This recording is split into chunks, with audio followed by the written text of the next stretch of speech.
días, mi nombre es Andrés Mendoza y soy de EMAPAC de Guayaquil, Ecuador. Nosotros tenemos recién formado el Fondo de Agua de Guayaquil y quería preguntarles, especialmente a María Claudia de la OCE, en el caso específico de Medellín, dos temas. ¿Cuál ha sido o cómo fue el inicio con el aporte público y el aporte privado? Ya que está también de TNC, en este caso, de señora Vega, es la alianza, se llama la Alianza de las Américas, ¿no? ¿De qué depende su aporte en monto a los diferentes fondos? Es decir, porque he visto que algunos fondos de agua la Alianza ha aportado $200.000, en otros ha aportado otras cantidades. ¿De qué depende la decisión de que se le aporte a unos más o a otros menos? Pero la pregunta era inicialmente para María Claudia.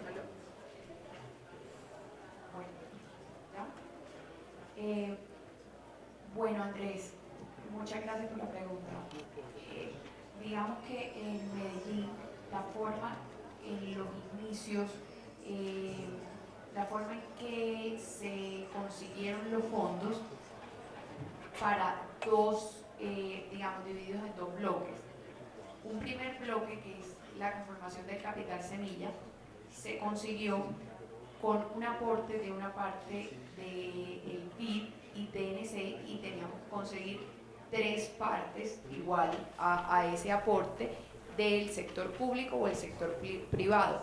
Es allí donde entra entonces EPM desde lo público a hacer un aporte igual al que hizo TNC y el BID, y el sector privado entra a complementar esa tercera parte con un esfuerzo empresarial grande. Entonces, digamos que hay un aporte igualitario, una parte de TNC y la Alianza Latinoamericana de Fondos de Agua con el BID, con la Fundación FEMSA, la otra parte EPM, y la tercera parte la aportan los asociados privados al fondo.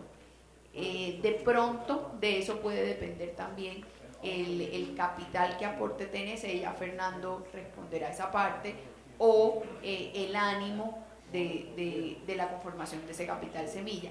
El segundo bloque de aportes se refiere al desarrollo de programas y proyectos, y ya eso sí va a depender del interés que tenga cada asociado en desembolsar recursos para desarrollar ciertas actividades. En nuestro caso, EPM es la empresa de aguas, que sería EMAPAC, el paralelo, digamos, el homólogo, es el mayor músculo financiero en el desarrollo de actividades en Medellín. Luego tenemos el interés de cada vez más, despertando más de las empresas privadas, como Grupo Argos, que está aquí presente, como Coca-Cola, como Fundación FEMSA, como Postobón, que cada día están más interesados en apoyar las acciones y en aportar recursos. En nuestro caso fue así. No conozco el caso específico de los demás fondos, cuánto aporta uno y cuánto aporta otro, ni a qué se debe la dinámica del aporte.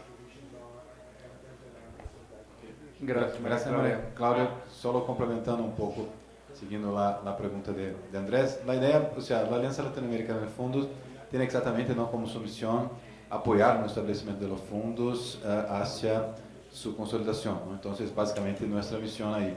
Y lo que buscamos, ¿no?, exactamente intentar identificar cuáles son los principales desafíos, ¿no?, de cada fondo en su proceso de establecimiento, en su proceso de implementación, y tentar ahí aportar, ¿no?, en lo que sea posible y necesario a partir de las condiciones locales de cada fondo, a partir de los socios locales de cada fondo, de la mayor o menor participación de cada socio, exactamente tentando hacer con que bajo nuestras metas, ¿no?, de estar ahí avanzando con el proceso, possamos estar aí maximizando também nosso aporte, nossas contribuições. Então, basicamente, isso não há uma regra exatamente definida, mas se busca exatamente a partir do entendimento da situação de cada fundo, como se pode maximizar o apoio, que vem não somente a partir de recursos, mas também de conexiones, de aportes, de conexiones con otros socios, con la posibilidad de política pública, o sea, una serie de otros componentes que cada vez más nos vemos también como la importancia de la alianza en este proceso, ¿no? Estamos bastante involucrados en el tema de la tarifa, de otros tipos de políticas también en otros países, o sea, el tema de ciencia, o sea, entonces varias acciones también que embasan de una cierta manera también el establecimiento general de los fondos en los diferentes países. Entonces, básicamente es un poco la idea y que va a seguir un poco los lineamientos y las posibilidades y oportunidades en cada fondo. Sí, por favor. Solamente completando, tenemos también un caso, por ejemplo, en Brasil, como Jaguariúna, é un municipio de PCJ, de una cuenca importante. Rafaela está lá atrás. Rafaela da Diretoria de Medio Ambiente, então foi criado também um fundo em parte de um recurso por ano destinado para o projeto de conservação. E é uma parceria, quer dizer, não é somente com a prefeitura, mas com a BEP, que está cá, TLC, Embrapa, outra associação. E também o Comitê de Cuenca, a Agência de Bacia de Cuenca também aportando recursos para isso. E no caso de Santa Catarina, Silvio está cá. Silvio apresentou ontem uma experiência, né, quer dizer, criando, da Agência Reguladora do Estado de Santa Catarina, criando uma política onde o valor da conservação vai estar na tarifa de água. Então isso acho que é também um mecanismo importante para gerar uma ferramenta financeira sustentável para os fundos de água.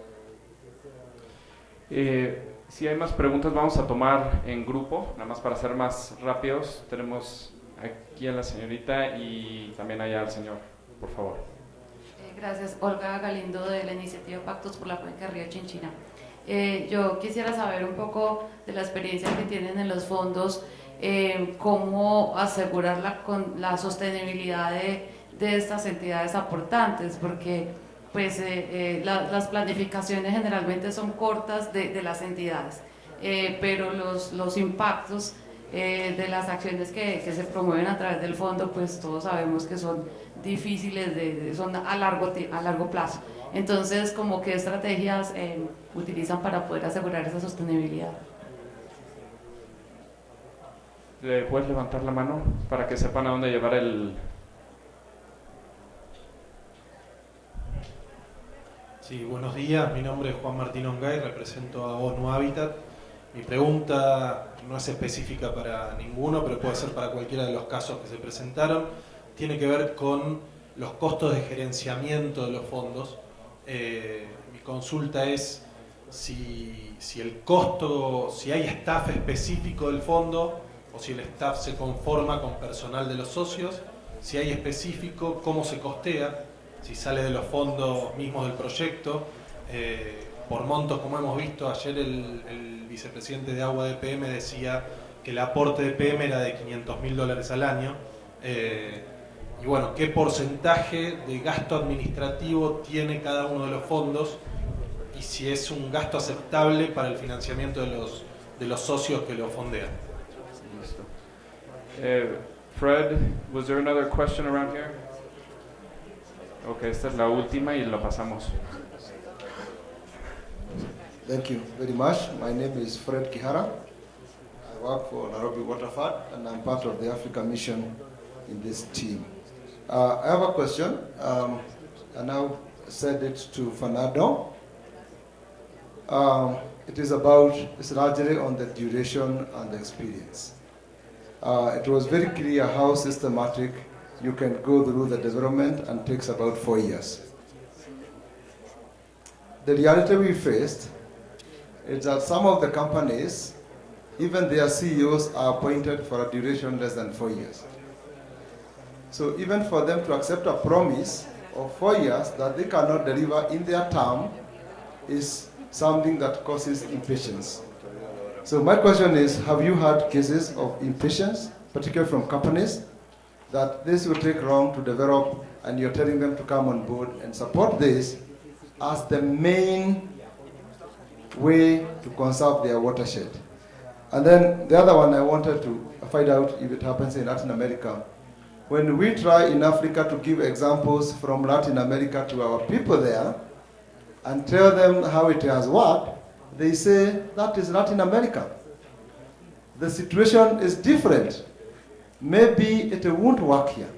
So I just wanted to know here that you have more waterfalls that have developed, whether you have this kind of scenario or examples that you could tell us how you solved such issues. Thank you.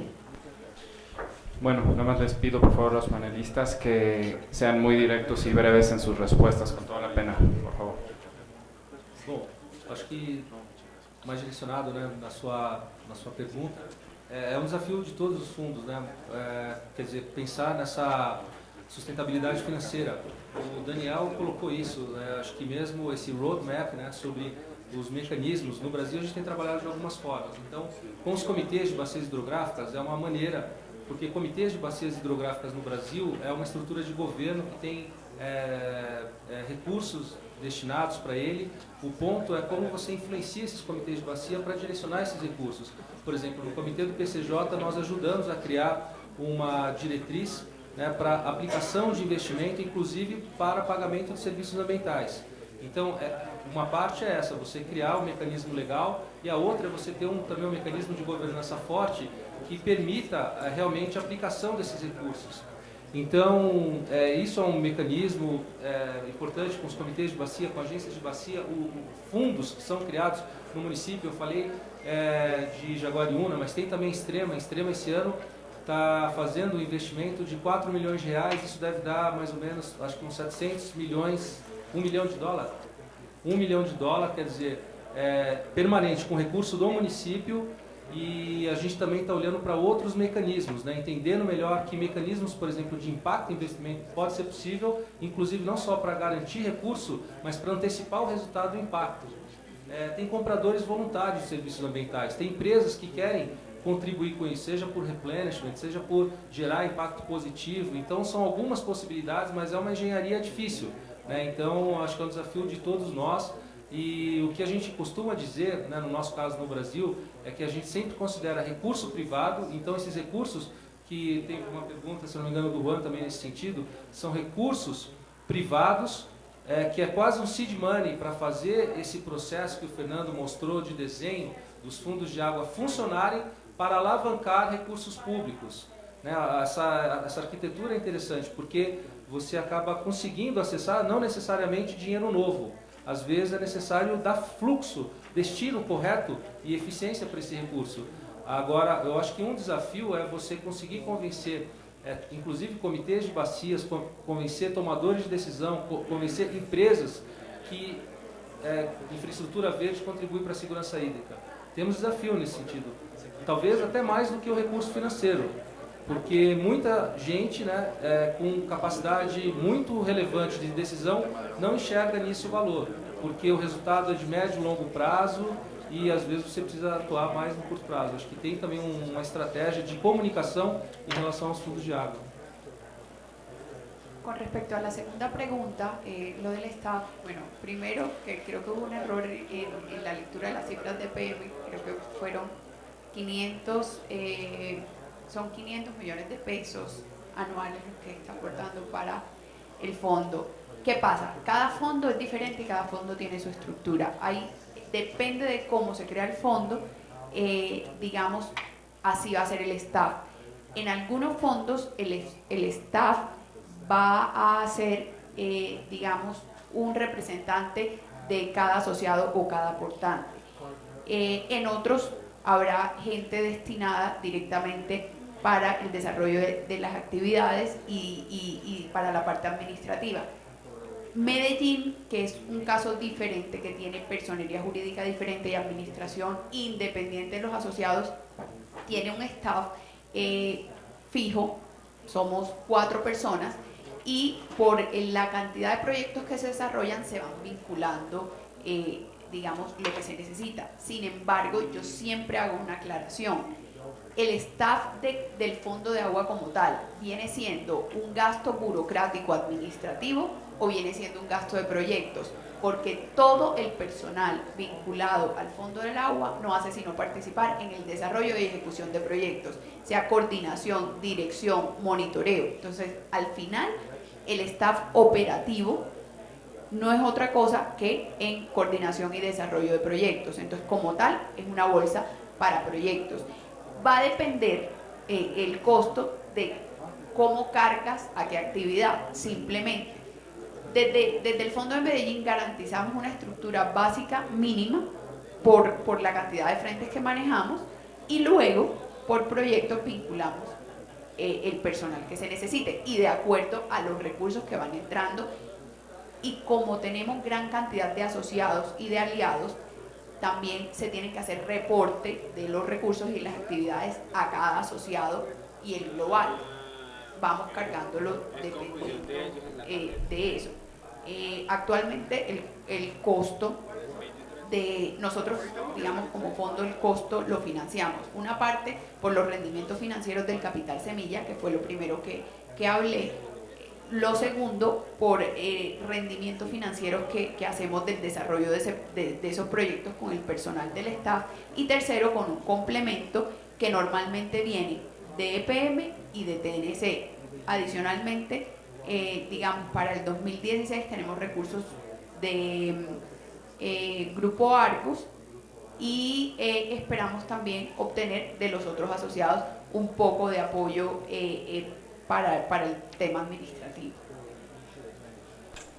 Voy a interrumpir, Fernando, disculpa. Con toda la pena tenemos que cortar esto, pero por favor, si tienen para preguntas que tal vez quedaron pendientes, por favor busquen a los panelistas para que puedan platicarlo después de esta sesión. Pero por favor acompáñenme en darle las gracias a los presentadores.